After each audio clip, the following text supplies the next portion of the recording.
Good evening. My name is Hope Turbert. I have a child at Increase Miller. He's in the self-contained class. He's autistic and non-speaking. It is not easy having a child who cannot speak. We face challenges every single day. Sometimes the challenges feel insurmountable and we do not know how to go on, but we always do. When people ask us how we do it, we shrug and say we just do. As hard as it is for us, I can only imagine how hard it is for our child. We are his voice, his protectors, and his advocates. I think some of the parents in this room behind me know how heartbreaking it is when your child cannot call you mommy or daddy, say, I love you, or tell you when something hurts. Watching your child in pain or upset and having no idea why has to be one of the most helpless feelings a person can possibly experience as a parent. And when our kids come home with mysterious bruises and scratches, and we are forced to wonder what happened, we do not have the privilege of knowing. Anyone who knows my son will tell you he is smart, resourceful, and sweet.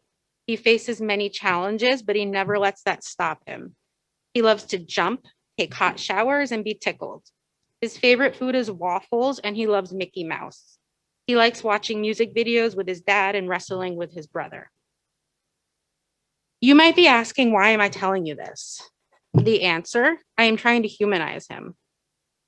How absurd is it that I feel the need to stand up here and convince you all that my son is, in fact, a person? Mr. Selesnik and members of the board, you may be feeling defensive right now. You might think it is incredibly unfair of me to imply that you do not view my child as a person. Maybe you feel I am being unnecessarily combative. But I am curious if any of you have ever attempted to get to know a nonverbal autistic person. I mean, really get to know them as a person. And I want to know if a speaking neurotypical child had been choked, shoved against a wall, locked in a bathroom, or physically restrained every single day for 2 months straight by a teacher or other school staff member, and parents demanded accountability and change for these incidents, would you still be sitting here calling those parents combative? I read the Lewisboro police blotter the other day. I learned that on October 15th, 2021, middle school students used a payphone inside the middle school to place a prank phone call. Police were called and they used surveillance cameras to discover who placed the prank calls. And aside from being very shocked that there are actual payphones in the middle school, I felt angry reading this. There is no way of finding out how many autistic children were abused at Increase Miller because there are no cameras in that classroom. But at least surveillance cameras helped us catch the dangerous middle school prank callers. Mr. Selesnik, about a month ago, I sat in a meeting with you and we told you what we envisioned for an independent audit of the special education program. And you dutifully listened and you took notes on your laptop. And then abruptly you shut your laptop and you told us you cannot continue working with us if we keep coming to the BOE meetings and being combative. I have obviously had plenty of time to think things over since it has now been a month, and I am truly struck by how advocating for our children to be treated like human beings has somehow become combative. These are our kids. We will crawl to the ends of this earth for our children. We will never stop advocating for our children.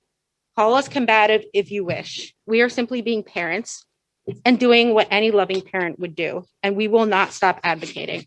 I know I'm out of time, Ms. Schiff. You don't have to observe it, but I do have a few questions.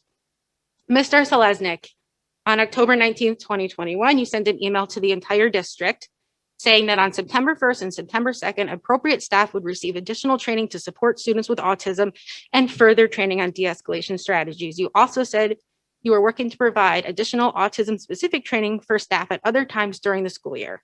My question to you tonight, what autism-specific training has been provided and to whom on September 1st and 2nd, and what other autism-specific training do you have planned for this year? My second question, in the same email, you stated— I'm sorry, I am going to interrupt to ask, how many questions are there? 3. Okay, thank you. Are you almost done then? After that, is that the end? Yes. Thank you. So in the same email, you stated you were vetting outside consultants with expertise in autism, neurodiversity, and communication, and I'm quoting now, who will visit this fall and provide feedback. Mr. Selesnik, today is November 4th. We are well into the fall. What update do you have for us? Question 3, this one's for you, Ms. Schiff. I have sat at enough of these meetings to know by now that prior to each public comment portion of the meeting, you say, "We will now go into active listening mode. Please do not be disappointed if we do not respond to you."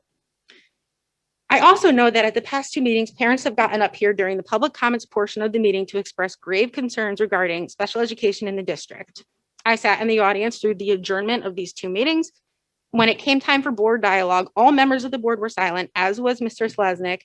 And I would like to remind you and your board colleagues of policy 1230, public participation at board meetings, as Mr. Golia pointed out, states that it is the board's responsibility to listen and respond to public comment. So Ms. Schiff, my question for you, why have you and your colleagues refused to respond to us for the past 2 meetings? We have asked for open dialogue over and over, and now it seems we are being given the silent treatment. Those are my questions. And speaking of open dialogue, I hope to see you all on December 5th at the Gatona Presbyterian Church, 4 p.m., where we will have an open dialogue on special education in Gatona Lewisboro. Thank you.